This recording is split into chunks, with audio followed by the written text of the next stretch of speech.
International yoga day पूरे देश में बड़े धूमधाम से मनाया जा रहा है और ऐसे में आचार्य अंकित गर्ग को हमने आमंत्रित किया अपने स्टूडियो में TV9 के कि वो हमें योगा, अध्यात्म और आसनास से रिलेटेड कुछ ऐसी बातें बताएं जिसको सुनकर मज़ा भी आए और ऐसे आसनास को करने में अच्छा भी लगे। लेकिन सबसे पहले sir, thank you so much आप स्टूडियो में आए और ये बताइए कि आपके लिए ये योगा दिवस जो है वो कितना मायने रखता है? देखिए, योगा दिवस हमारे लिए बहुत मायने रखता है। क्यों? क्योंकि आज ये एक बहुत बड़ा फैक्टर बना है कि लोग इसके बारे में, योग के बारे में जान पा रहे हैं। अच्छा, योगा मेडिटेशन, इसमें जो कनेक्शन है बहुत सारे लोग इससे रिलेट नहीं कर पाते हैं क्योंकि मेडिटेशन करना हर किसी के वश की बात इसलिए भी नहीं है क्योंकि कहते हैं ना कि मन मंकी की तरह होता है, बंदर की तरह होता है ना, उछलता रहता है। और खास तौर से जब आपको बहुत शांति मिल जाती है, आप अपने आप को उस हिसाब से कंसंट्रेट नहीं कर पाते हैं। तो इस मेडिटेशन को कैसे किया जाए? देखिए, बहुत अच्छा ये प्रश्न है जो आपने भी पूछा है। मेडिटेशन आज एक बहुत ही लोकलाइज्ड वर्ड हो गया है। लोग इसको बहुत ही आराम से यूज़ करते हैं और वो ये कहने की कोशिश करते हैं कि हम मेडिटेशन कर रहे हैं, लेकिन आम तौर पर लोग कर नहीं पाते। जैसा कि आपने कहा कि कॉन्सेंट्रेट करना एक अपने आप में बहुत बड़ा चैलेंज है। तो देखिए, सबसे पहले जब आप कोई भी एक्सरसाइज पैटर्न फॉलो करते हैं, बेशक आप रनिंग भी कर रहे हो, आप रोप स्किपिंग कर रहे हो, आप योग कर रहे हो, तो आप देखिएगा कि कोई समय एक ऐसा आता है, आप जिमिंग भी कर रहे हो, कि उस समय आप अपने आप से कनेक्टेड हो जाते हैं। When you really connect with yourself, तो इसीलिए योग को आप मूवमेंट मेडिटेशन भी बोल सकते हैं। जब आप योगासन करते हैं, प्राणायाम करते हैं, तो you get connected with yourself. That is the different thing कि वो कुछ समय के लिए ही हो पाता है। तो सबसे पहले आप क्या करिए, अपने आप को किसी भी एक अच्छे एक्सरसाइज पैटर्न में डालिए। देखिए, हम खुद योग सिखाते हैं तो इसका अर्थ ये नहीं कि हम कहेंगे सिर्फ आप योग ही करिए, आप कुछ भी करिए, लेकिन ऐसा कुछ करिए कि पूरा दिल और दिमाग उसमें डाल दें। जब आप कोई भी एक अच्छा पैटर्न इस तरीके से फॉलो करते हैं, आप इनफैक्ट स्विमिंग भी करते हैं, तो आप उसके साथ कनेक्टेड होते हैं जी। तो वो थोड़े टाइम का जो कनेक्शन होता है, जब धीरे धीरे हर रोज एस्टेब्लिश होने लगता है, वहां से आपके मेडिटेशन की शुरुआत होती है। तो अब जब आप मेडिटेशन करने एक एकांत रूम में बैठते हैं, तो उस समय आपको अपनी श्वास पर ध्यान केंद्रित करना है।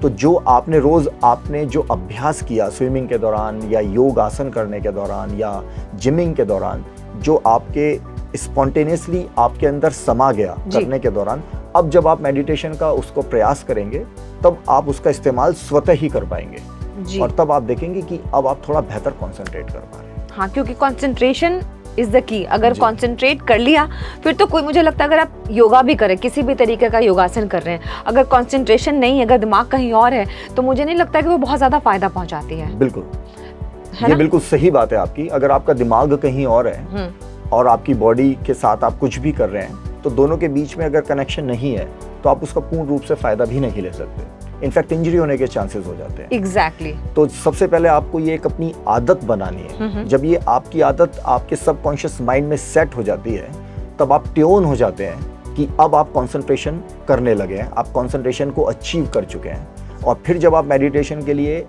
प्रयास करते हैं, तो आप उसको अचीव कर पाते हैं। तो अगर योगासन की बात करें जो आप रोजाना करते हैं, तो आपके कुछ फेवरेट योगासन जो आप करते हैं और आप चाहते हैं कि जो आपके शिष्य हैं जो आपके पास सीखने के लिए आते हैं, आप शायद ऑनलाइन क्लासेस भी देते हैं, तो कौन से ऐसे योगासन हैं जो आप ज़रूर बताते हैं कि ये करना ही चाहिए हमें? देखिए, ये भी बहुत अच्छा प्रश्न है। आमतौर पर आप आजकल लोग बहुत अच्छे एक्सरसाइज पैटर्न्स फॉलो करते हैं और हमें बहुत पसंद भी हैं वो, लेकिन एक चीज़ जो मिस होती है तमाम एक्सरसाइज पैटर्न्स में, वो होती है कि आपके स्पाइन के अंदर आर्च नहीं आ पाता। जिसे आमतौर पर आप लोग समझते हैं कोबरा पोज, भुजंगासन जी। तो भुजंगासन यानी जहां पे आपकी स्पाइन को ये कर्व मिले, ये अपने आप में बहुत ही यूनिक कर्व है जी। और ऐसा कहा जाता है योग के फील्ड में कि आपकी स्पाइन की फ्लेक्सिबिलिटी ये निर्धारित करती है कि आपकी हेल्दी एज कितनी होगी। अगर आपकी स्पाइन में ज्यादा फ्लेक्सिबिलिटी है, इसका मतलब आप बहुत अच्छी एक हेल्दी एज में आगे बढ़ने वाले हैं जी।